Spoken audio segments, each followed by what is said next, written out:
Hey guys, welcome to The Bite. My name is Jackie. Today's video is a little bit different. It's not a recipe. We're in my backyard patio and I'm here to discuss with you my week with celery juice. So I learned about this through the medical medium on Instagram. He has a lot of great nutritional facts and really posts a lot about how food can be medicine for you, and I've grown up with this mentality. My parents really instilled that in me. We didn't eat much meat, we ate a lot of vegetables, we didn't eat out very often, we just had a lot of nutrition in our diet. So I've been seeing the celery juice trend for a little few months now, and I've been intrigued. I am not one for fad diets or keto or paleo or Weight Watchers or Atkins or things that I feel like I'm deprived, because if I want a piece of chocolate, I want a piece of chocolate.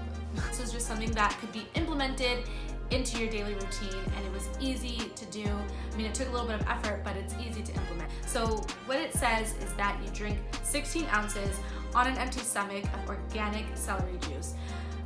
Organic celery, where I'm at, is like $4. And I know organic produce is a little on the expensive side. I don't know if it's just the city that I'm in, Jacksonville, but $4 for organic celery is a little ridiculous. I'm not telling you not to go buy organic celery, but $4 is...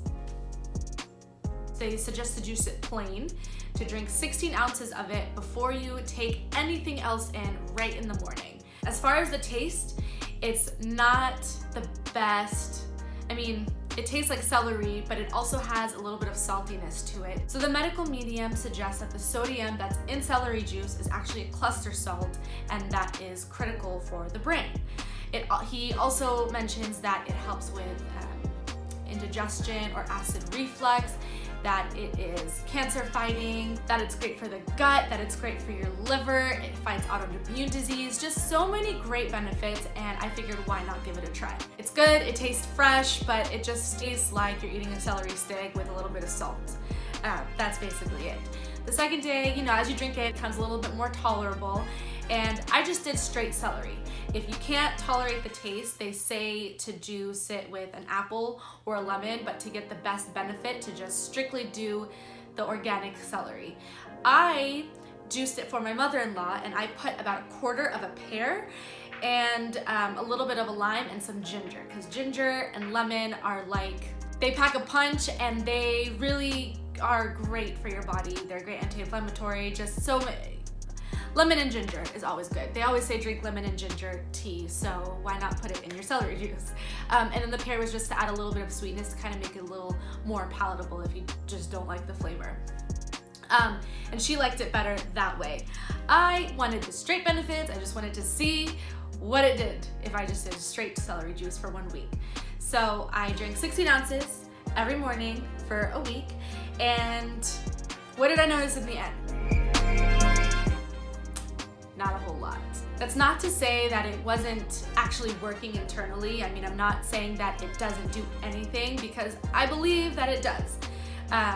But I personally didn't feel it, and it could be because I am healthy, it could be because I eat a lot of vegetables and I get all those vitamins already. Multitude of reasons, and it could just be that I needed to do it for a longer period of time.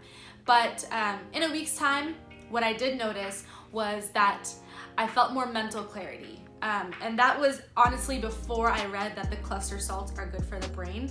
I really did feel like I was able to think more clearly, to process things more clearly, my memory was a little bit better. I honestly did notice these things, and it could be a placebo thing, but I don't think it was. I truly believe that it was due to the celery juice, and it could just be the extra hydration that helped as well. But I continue doing it. For me, maybe not consistently every day. I would rather drink my green juice.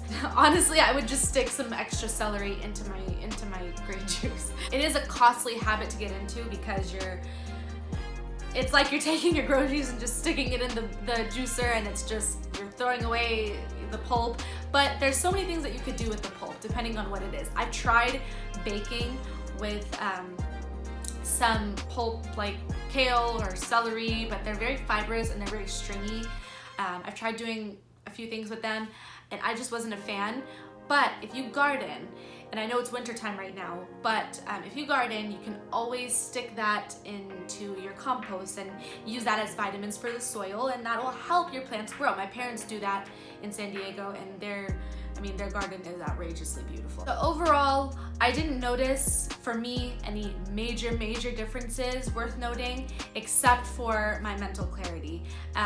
And again, that could be just due to the hydration, the extra hydration that I was receiving. If you don't have a juicer, you could still totally make the green juice by just blending it up in your regular blender. You can even add a little extra water, but it's not really necessary because the celery has a lot of water content. I mean, it's practically all water to begin with, but you just blend it up in the blender, and with a metal sieve or a strainer lined with a cheesecloth or even like a paper towel, just strain it so that the pulp is separated from the juice and you are left with just regular, I mean, it's a little more effort, but at least you don't have to buy a whole machine. Thank you guys so much for watching today's video. I know it's a little bit different, but if you enjoyed it and if you have any other nutrition or wellness habits that you'd like me to try, or you want to let me know how celery juice worked for you, let me know. Message me on Instagram at _thebite or comment down below.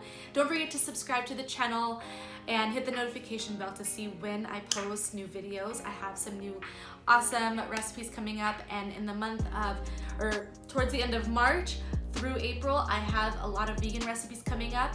I go vegan before for Lent, before Easter every year. So I really want to share with you those nutritious and just delicious recipes.